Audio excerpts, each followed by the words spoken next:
Ayaw mong sinungaling! Dahil anak ko ng totoo, ikaw ang pumatay kay Irene! Ang susunod na programa ay rated PG.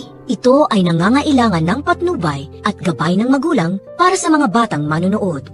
Ikaw ang bawat isa na sa lahat ng hiling sa iyo. Ikinasal yung Irene Castro kay Doc Carlos Benitez. Ha? Oh my God! Maraming revelasyon ngayon sa teleseryeng Abot Kamay na Deadball.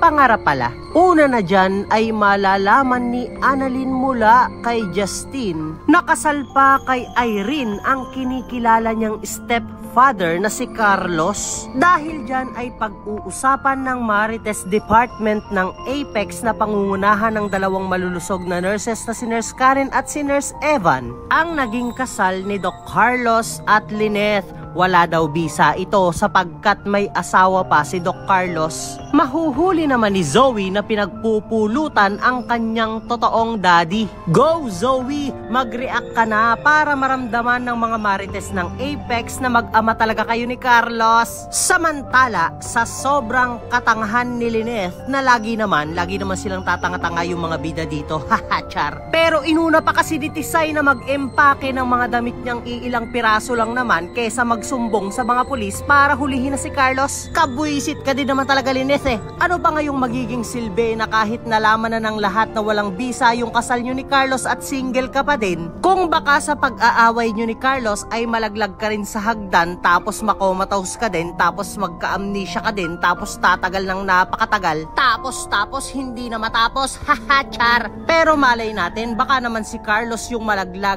o kaya naman walang malaglag sa kanila, it's a prank na naman sabi ni Direk. Haha, charot. Pero mukhang nangangamoy patay na naman sa teleseryeng ito. Sino na naman kaya ang susunod na matitigok? Maaari mong ibahagi ang iyong saloobin dyan sa ibaba at huwag mo naman kalimutang mag-like, share, and subscribe, and please hit the notification bell. Salamat sa panonood. Paalam!